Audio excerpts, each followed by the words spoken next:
Hello friends, आज एक नए वीडियो लेक्चर की शुरुआत कर रहे हैं और ये टॉपिक है सिस्टम सॉफ्टवेयर। अब तक हम लोगों ने कंप्यूटर में एप्लीकेशन सॉफ्टवेयर, सिस्टम सॉफ्टवेयर के विषय में पढ़ा है, लेकिन एक सब्जेक्ट के तौर पर अगर सिस्टम सॉफ्टवेयर के पढ़ने की बात होगी तो हम उन सारे पॉइंट पर डिस्कशन करेंगे, हर उस सॉफ्टवेयर की बात करेंगे जिसके सहयोग से हम अपने कंप्यूटर सिस्टम या अपने मोबाइल सिस्टम, स्मार्टफोन को चला पाने में सक्षम हैं। हर वो प्रोग्राम, छोटा से छोटा प्रोग्राम जो हमारे हार्डवेयर को सिंक्रोनाइज तरीके से आपस में कम्युनिकेट कराते हुए, हमारे इंस्ट्रक्शन को फॉलो करते हुए हार्डवेयर को प्रॉपर वे में अगर हैंडल कर सके, उसको हम बोलते हैं सिस्टम सॉफ्टवेयर। अगर सीधे तौर पर बात की जाए तो हम यहाँ इसको कैसे डिफाइन करेंगे, तो system software is a collection of programs. इसमें बहुत सारे प्रोग्राम्स होंगे, अलग अलग लेवल के प्रोग्राम होंगे, अलग अलग लैंग्वेज के प्रोग्राम होंगे। इस बात को ध्यान में रखेंगे आप। प्रोग्राम का मतलब हाई लेवल लैंग्वेज में बना हुआ एप्लीकेशन प्रोग्राम की बात हम नहीं कर रहे हैं। System software is a collection of programs that provide a platform to run the hardware part and other application software। देखिए, अगर हम कंप्यूटर की बात करें तो हम जानते हैं कि कंप्यूटर एक हार्डवेयर है। फिजिकल डिवाइस को हम कंप्यूटर सिस्टम बोलते हैं, और इस हार्डवेयर के ऊपर में हमारे पास यूजर भी है और साथ में यूजर का एप्लीकेशन भी है। यूजर के एप्लीकेशन की हम बात कर रहे हैं।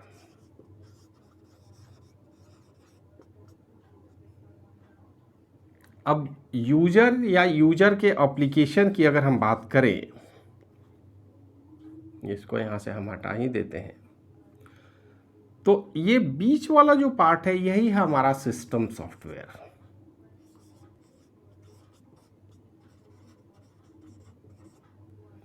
और ये एप्लीकेशन भी एक सॉफ्टवेयर के फॉर्म में ही होता, ये बात हम जानते हैं। तो सॉफ्टवेयर हमारे पास दो तरीके के हो गए।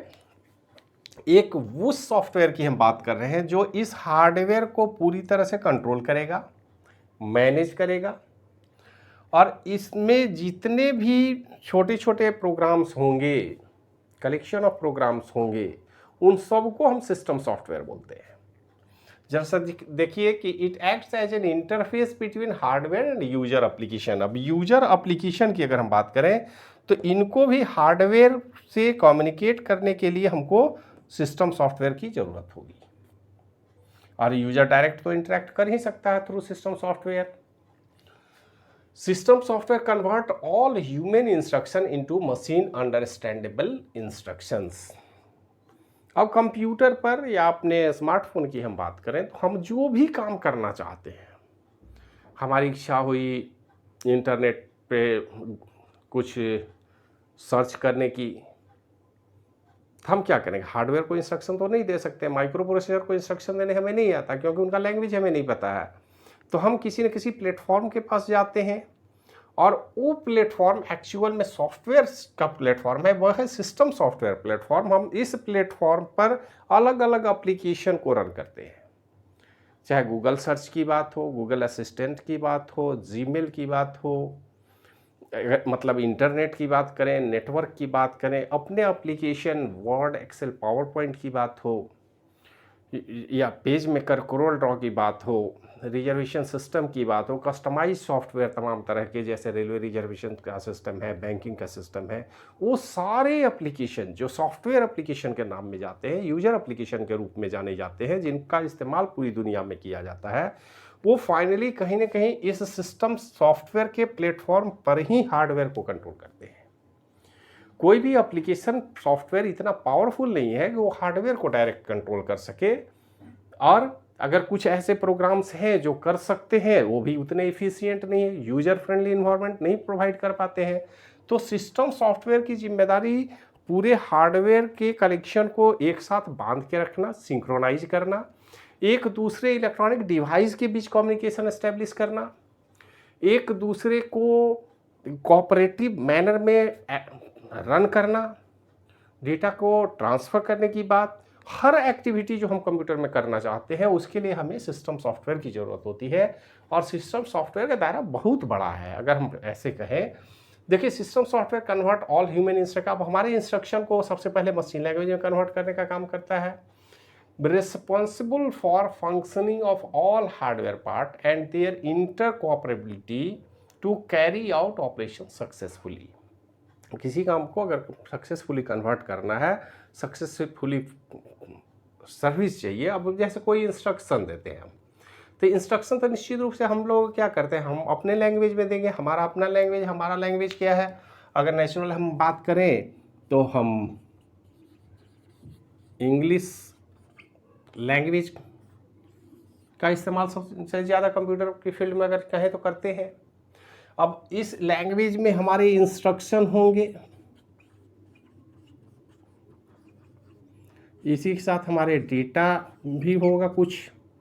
तो ये इंस्ट्रक्शन और डेटा अगर हम देंगे यूजर को तो हम इसी लैंग्वेज में दे सकते हैं। हम तो बाइनरी लैंग्वेज में नहीं दे सकते। एक यूजर बाइनरी लैंग्वेज को जानता नहीं है, असेंबली लैंग्वेज वो नहीं जानता। तो फाइनली ये जो इंफॉर्मेशन है वो कहीं ना कहीं सिस्टम सॉफ्टवेयर के पास आएगा। ये सिस्टम सॉफ्टवेयर इस लैंग्वेज को रिसीव करेगा, उसको कन्वर्ट करेगा, कन्वर्ट करके हार्डवेयर को ट्रांसफ़र करेगा। और केवल लैंग्वेज ट्रांसलेशन का काम वो नहीं करेगा, लैंग्वेज ट्रांसलेशन के साथ इन हार्डवेयर डिवाइस पर भी उनका कंट्रोल होगा। हार्डवेयर आपस में एक दूसरे से इंटरेक्ट करेंगे और इनके बीच कम्युनिकेशन एस्टेब्लिश हो, प्रॉपर वे में सर्विस प्रोवाइड की जाए। और अगर कोई एरर है तो एरर भी कम्युनिकेट किया जाए। अगर सक्सेसफुली काम पूरा हो जाता है तो उसका कंप्लीशन रिपोर्ट भी मिले, ताकि यूजर को हम बता सकें कि आपका काम हो गया है। तो ये सारी जिम्मेदारी किसकी है? सिस्टम सॉफ्टवेयर की है। Manages a computer basic function, computer की बेसिक फंक्शनलिटी क्या है? तो अगर हम एक कंप्यूटर के बात की करें तो बेसिक फंक्शनलिटी क्या है? सबसे पहले तो स्टोरेज की बात करते हैं, हम प्रोग्राम के एग्जीक्यूशन की बात करते हैं, आईओ ऑपरेशन की बात करते हैं,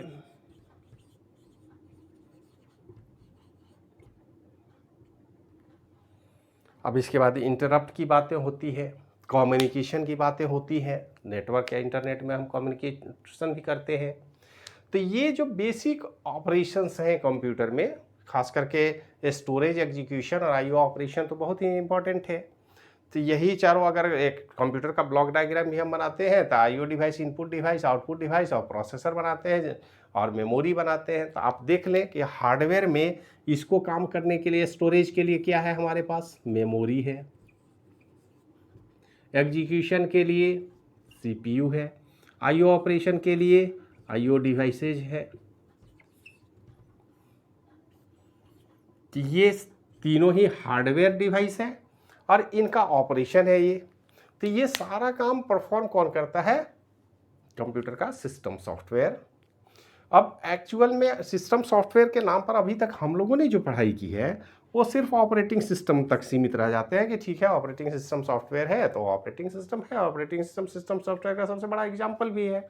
हम लोग धीरे धीरे पढ़ते पढ़ते इस माइंडसेट के हो गए हैं कि system software means operating system, ऐसा हम मानते हैं। लेकिन नहीं, उससे और आगे बढ़ने की ज़रूरत है हमें कि ऑपरेटिंग सिस्टम तो सिस्टम सॉफ्टवेयर का पार्ट है ही, साथ में लैंग्वेज प्रोसेसर मतलब लैंग्वेज का ट्रांसलेटर, जैसा कि हम जानते हैं कंपाइलर, इंटरप्रेटर, असेंबलर। अगर हम यहाँ बात करें ऑपरेटिंग सिस्टम में तो आप DOS, Windows, Linux, Unix, Android, इसकी बात करते हैं। लेकिन यहाँ पर अगर बात होगी तो यहाँ पर हम बात करेंगे असेंबलर, यहाँ पर बात हम करेंगे कंपाइलर, यहाँ पर बात करेंगे interpreter.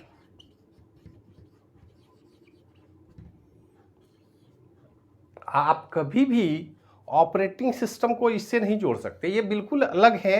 these program are the part of system software. तो ऑपरेटिंग सिस्टम कंप्लीट नहीं है सिस्टम सॉफ्टवेयर। ऑपरेटिंग सिस्टम के साथ साथ अगर हमें किसी लैंग्वेज के ट्रांसलेटर की ज़रूरत है तो हमें असेंबलर, कंपाइलर और इंटरप्रेटर की भी ज़रूरत होती है। और इसके बाद तीसरा बहुत ही महत्वपूर्ण है डिवाइस ड्राइवर, जिसका बेसिक कॉन्सेप्ट भी हमें पता होना चाहिए। डिवाइस ड्राइवर का मतलब ये है कि कोई भी कंप्यूटर जब डिज़ाइन किया जाता है तो कंप्यूटर के साथ बहुत सारे हार्डवेयर डिवाइस जोड़े जाते हैं, जिसमें स्कैनर की हम बात कर लें, प्रिंटर की हम बात करें, है तो ये आईओ डिवाइस ही। लेकिन आईओ डिवाइस को फिजिकली जब हम किसी कंप्यूटर सिस्टम के साथ जोड़ते हैं तो इसको हम लोग बोलते हैं interfacing. Interfacing means logical connection. देखिए, फिजिकल कनेक्शन पर कंप्यूटर सिस्टम काम नहीं करता। कंप्यूटर सिस्टम में physical as well as logical operation की ज़रूरत होती है। लॉजिकल कनेक्शन भी होना चाहिए। अगर लॉजिकल कनेक्शन नहीं है तो किसी डिवाइस को सिर्फ कंप्यूटर से कनेक्ट कर देना उसके ऑपरेशन की गारंटी नहीं देता। ऑपरेशन की गारंटी की बात हम तभी करेंगे जब उस डिवाइस का एप्रोप्रिएट सिस्टम सॉफ्टवेयर, जिसको डिवाइस ड्राइवर हम लोग टेक्निकल भाषा में बोलते हैं, कि उस डिवाइस का ड्राइवर कंप्यूटर के ऑपरेटिंग सिस्टम के पास इसके साथ अटैच्ड हो। किसी भी लैंग्वेज को में बने हुए प्रोग्राम, चाहे जावा की बात करें, C++ की बात करें, पाइथन की बात करें, विजुअल बेसिक की बात करें, ये सारे लैंग्वेज तभी हमारे कंप्यूटर के साथ इंटरेक्ट कर सकते हैं जब हमें लैंग्वेज ट्रांसलेटर होगा। हम तभी किसी फिजिकल डिवाइस को कंप्यूटर के साथ प्रॉपर वे में फंक्शन करा सकते हैं जब हमारे पास डिवाइस ड्राइवर होगा।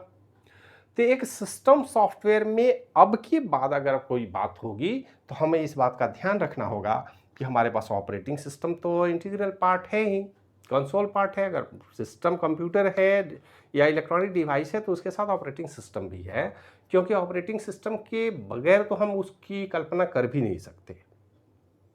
ये अलग बात है कि ये सिस्टम सॉफ्टवेयर है, सिस्टम सॉफ्टवेयर का पार्ट है। अब ऐसे हम कह सकते हैं कि operating system is a part of system software, but it is most important and necessary to operate the system. इसके बगैर तो काम ही नहीं हो सकता। हाँ, अगर असेंबलर, कंपाइलर, इंटरप्रेटर नहीं हो तो आप किसी लैंग्वेज में प्रोग्राम बना के उसको एग्जीक्यूट नहीं कर सकते।